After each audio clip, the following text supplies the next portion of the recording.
So just yesterday, the Game Awards announced their official 2024 slate of nominees for all the different Game of the Year categories, and as the self-proclaimed king of gamers, I figured I had to go through and tell you all what the objectively correct, best, coolest opinions are.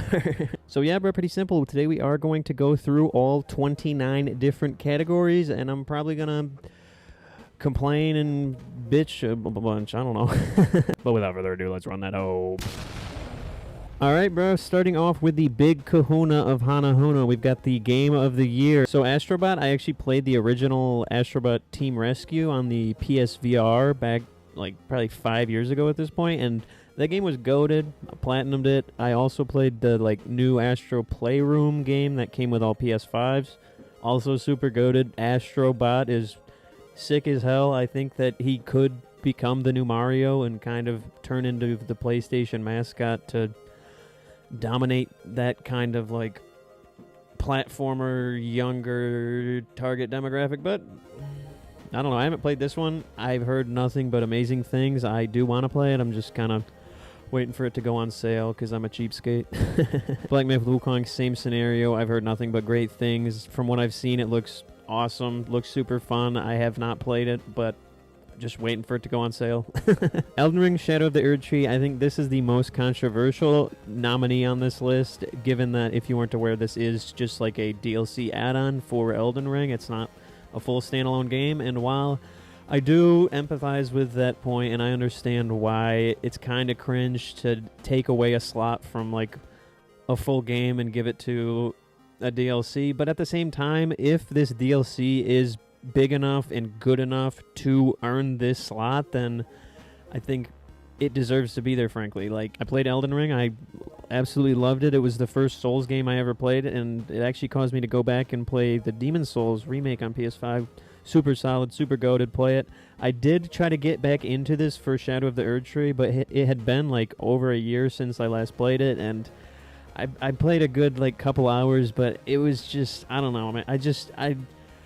I feel like Shadow of the Erdtree, in my opinion, feels a lot more like the second half of Elden Ring than it does a standalone title, and I guess I am agreeing with the people that don't think that the DLC should be here in that regard, in that like you definitely need to have played the original game to even be able to play this, and you also probably need to have played it recently, because this isn't like, this just continues to build upon the initial game. It's literally like if they would have nominated the second half of Spider-Man 2 last year, they're like, okay, we're gonna put up missions 8 through 16 of Spider-Man 2 for Game of the Year, but not 1 through 8. Like, I don't know. So yes, I don't know.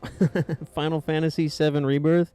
I did try to play this game. I got about an hour in, and I was like, this shit sucks. I'm not gonna lie. I've never really been a Final Fantasy fan. I've tried 7, 10, and then I think 14. I have no idea. I've tried probably like 4 or 5 maybe different Final Fantasy games throughout the past 20 years or whatever, but it just isn't really my style of game. I don't know what to tell you. And I can't even really speak on the quality, because from what I've played and from what I've seen, I mean, like, the gameplay mechanics, the graphics, the animations, everything is just superb, top-notch, very well made, but I don't know. I'm a square hole, and this is a circle peg. It's just not my thing. I don't know what to tell you. I'm sure it's fantastic, but his sword's too long. I don't know. Metaphor Refantasio, from my understanding, this is kind of just like a Persona offshoot almost. It's very similar to that style of game, and while again I've heard nothing but great things, haven't played it, can't really speak on it. You may have noticed there was a game we skipped, and that is none other than Peak Latro. That is right. The Game of the Year 2024 is without a shadow of a doubt Balatro. Vote. Come on. Nice. If you aren't familiar, Balatro is a roguelike poker card game. I don't know. It's made by one dude. It's an indie game. It's pretty much addiction incarnate. Like, I don't know. I don't know how to explain it, bro. The first time I booted up this game, I think I played it for around 12 hours, and the rest of that week, I definitely did not do anything productive. I don't really want to say too much about this game because I feel like it's one of those that's kind of best where you just don't really know anything about it and jump into it with an open mind. But I personally, I don't like poker. I'm not a card. I'm not really like a card game type of dude by any means, but this game has absolutely nothing to do with. Well, okay, I won't say that, but if you hate poker, that means absolutely nothing as far as the enjoyment that you'll be able to get out of this game. I think I don't know what else to say. I'm not gonna like say specifics about the game, but just know that it is here for a reason. That's it. It's made by one dude. It's like $10. If you like games, try this one. Alright, next category. Best Game Direction. Awarded for Outstanding Creative... Oh, shit. Wait. Outstanding Innovation? That's gotta be Balatro, because... I don't know. Alright, Best Narrative. I'm a huge Yakuza fan. Like a Dragon 7 was one of my favorite games of all time. I love turn-based games. I have not gotten around to Like a Dragon Infinite Wealth yet. Again, just kind of waiting to get a sale or something. But other than that, I have not played these three. I know Silent Hill 2 is supposedly goated. I haven't played any Silent Hill games, but I am interested. It looks fire. But given that I have not played any of these except for this one, but it sucked, we're going to go with Like a Dragon just because I like that franchise. Best Art Direction.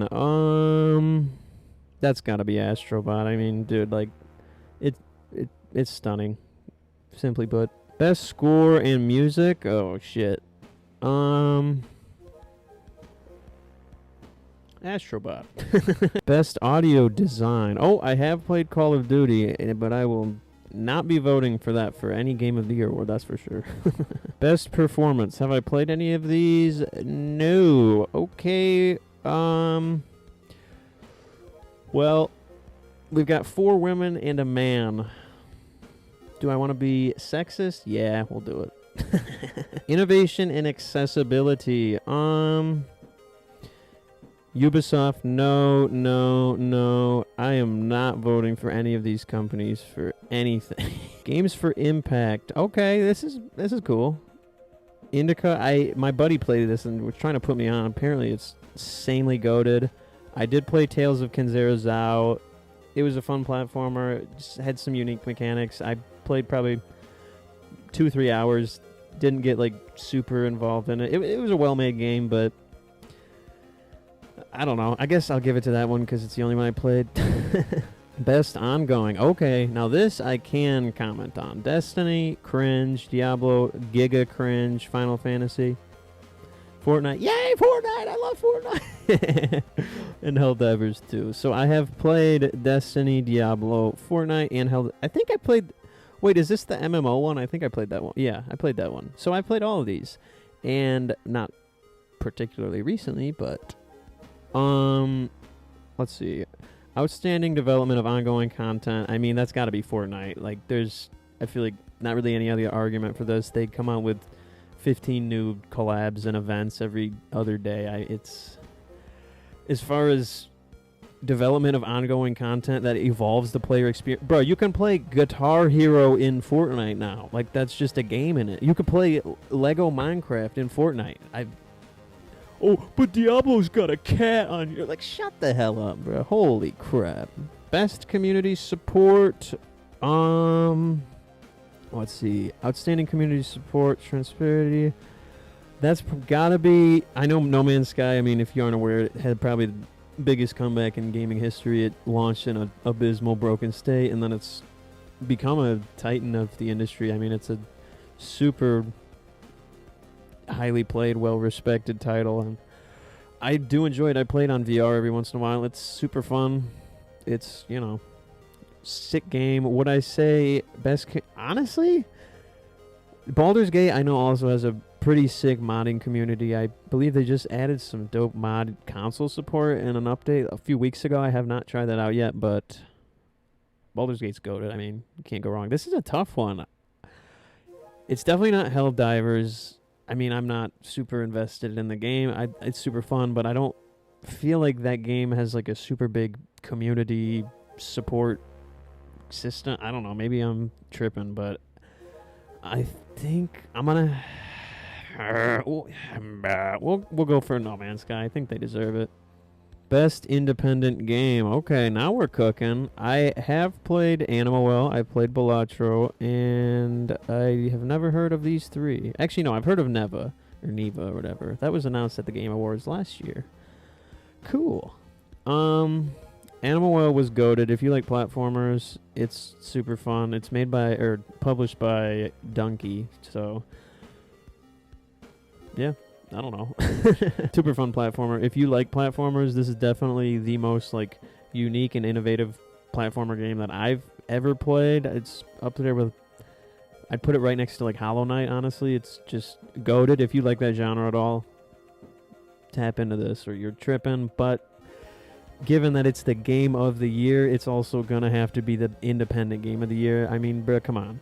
Peak Latro, sweep Latro. What do you guys say more? Best debut indie game. Okay, I have been really interested in playing Pacific Drive. I played the Plucky Squire. It's pretty sick, pretty freaking dope, but a little bit kid-like or childish for my taste. Animal Well, I just talked about, is goated. We're going to have to go Peak Latro again. Sweep Latro. Best mobile game. Come on, you already know. I didn't know this was a mobile game. I'm not going to lie. Best VR. Okay, now we're cooking. If you did not know, I am a massive day one VRer. I like VR probably more than traditional flat screen games, but I play on PSVR too, so I unfortunately do not have access to Batman or Asgard's Wrath. I played Arizona Sunshine Remake and Metal Hellslinger VR. Both solid. I will say Metal Hellslinger VR, it was a little bit of a letdown because it's just kind of a port on the PSVR 2 version. It's not, I don't know, it felt a little lackluster in my opinion. Metro Awakening, super sick looking. I can't wait to get it. It just released like a week ago, if that. I haven't gotten around to it yet. Maybe should I get that soon? Maybe. We'll see. But of these, I'm gonna, oh shit, I don't know. You know what? I'm gonna give it to Batman Arkham Shadow just for, I think, what it's done for the VR space, in that I think this was able to breach other demographics and like groups of people outside of the VR space. Like these other 4 games, if you aren't like a hardcore VR head or like interested in the space, you have no idea what they are. You didn't know they came out and you don't care about them. But Batman, I mean, it's Batman. Everybody likes Batman. I'm sure that this game alone sold thousands of headsets. So for that, I think we're going to have to give it to Batman just for that, even though I haven't played it. But Arizona Sunshine Remake is goated, though, I will say. Best action game. Stellar Blade. I played the 2-hour trial. It was fun, but I wasn't like, oh, I want to drop $80 on this. I got too many games to play, you know. Warhammer, same scenario. It looked super sick, and I was seeing a lot of fun looking clips of it, but I don't know. I don't have a bunch of money, so yep. Black Myth Wukong, we talked about that. Black Ops 6, cringe. Helldivers 2, best action. Shit. Honestly, I'm gonna have to give it to Helldivers. It probably should go to Black Myth Wukong, but given that I haven't given that a fair shake yet, I don't want to speak on it. Best action adventure. Astrobot. Duh. Best RPG. Okay, Dragon's Dogma. I have not played. Elden Ring. It's DLC. Final. Okay, we'll go Like a Dragon. I don't need you now tonight. Best fighting game. Alright. If you did not know, I am actually a massive fighting game head. That's the first games that actually I played back when I was like 6 was Mortal Kombat on the PS1 and Tekken 2, Tekken 3 on the PS1. I mean, come on, bro. If you know, you know. Need I say more? But Dragon Ball, I've played the like 3D arena fighters, like the anime fighters, like Jump Force, all the Dragon Balls. I mean, They're fun. I feel like the skill ceiling is just way too low, in my opinion. I have not played this one, but as far as, at least for games like Jump Force, once you've played like 6 hours and you've figured out kind of like how fighting works and how the game mechanics work, the game's over. Like there's no depth. It just, there's no skill expression like with games like Mortal Kombat, Tekken, Street Fighter. It's just like keep spamming one button until like they do this, and then you spam a different button, and then like there's like a formula to winning, which I don't think is cringe. But I haven't played Sparking Zero, so it might break that formula more than the other 3D arena fighters have. But I don't really like Dragon Ball, I'm not gonna lie. Grand Blue, I've played Grand Blue, I don't know. I played one like 4 years ago. It was fun, I like it, but I don't know, I just prefer the realistic art style of the other games, and I don't know, it just wasn't as like interesting or unique, frankly, to me. That doesn't mean it's bad by any means. I think it was a super well-made game from what I played, but, nothing to wag your hog at. Marvel vs. Capcom, I have not played this, but shout out Max Dude. I know that this is epic. I am definitely going to pick this up at some point once I get a little more time to get around to it, but I don't know. What more do you want, bro? This is goated. Multiverses, oh my gosh. I don't think there has been a game in history that has been more of a just atrocious mismanagement and just a middle finger to the fans. Player First Games, if you were watching this, and I know you are, you suck so bad, it's appalling. Like, the way you run your company and the way that you handle your game is egregious and pathetic, for lack of a better word. I think you should be ashamed of the state of the game that you have released on multiple occasions, and every single decision you've made has been horrible. But moving on. Tekken 8, pretty sick. I mean, yeah, super fire. We're going Tekken 8. Best family game, Astrobot is goated. I'm not a Mario head. Plucky Squire was goated also, but we're gonna have, it's the Astrobot sweep. Best sim strategy. So, best game that Slop will never play one time. I've never even heard of it. Actually, I've heard of Frostpunk. Not 2, but I've heard of Frostpunk 1 before. Let's see. Yeah, Frostpunk's got the coolest looking cover, so we'll go that one. Best sports / racing, otherwise known as other best game Slop will never play one time ever. I have this and this because PS Plus gave every one of these games out for free except for EA Sports FC 25, but they did give us FC 24, which, stop giving us stupid sports games, bro. I don't like this crap. But I like cars out of all of these the most, so we'll go that one.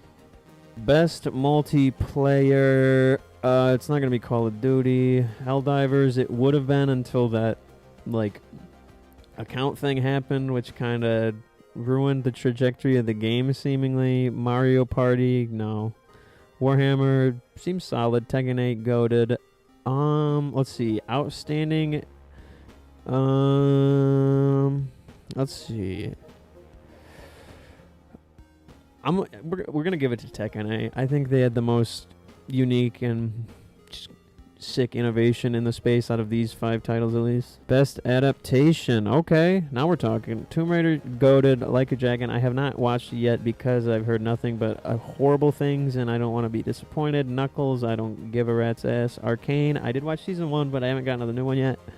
It's probably gonna be good, I imagine. It's sick, but we are going to be giving this to Fallout. If you have not watched Fallout, watch that shit, bro. That show is goated, and I'm not a Fallout fan at all. I played 4 for a couple hours way back in the day, but this show is sick. Most anticipated game. Okay, this is literally the stupidest category I've ever heard. If you think this is anything other than GTA 6, you are so out of touch, it's insane. I would say GTA 6 is probably the most anticipated game of all time, and I would make that blanket statement, and I would defend it, so argue with me if you want.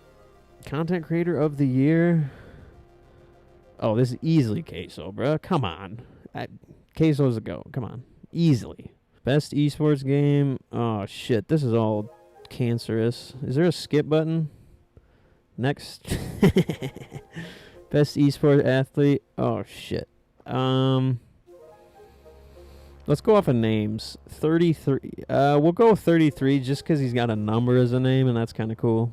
Best esports team. I have never heard. Actually, I've heard of Liquid, I think. Yeah, I don't know what any of these things are. Wait, isn't that an avatar?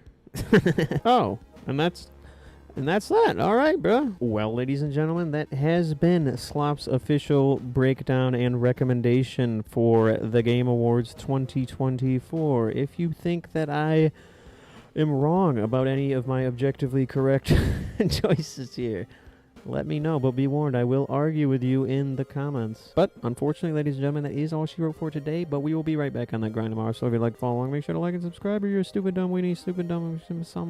We will be shaving the dome bald at 1K subs, so tap in, or you're a stupid dumb... But, other than that, thank you so much for watching, I hope you have a wonderful day, and I will see you tomorrow, slop out! Sticking out your yacht for the Rizzler. You're so skibbity. You're so Phantom Tax. I just wanna be your Sigma.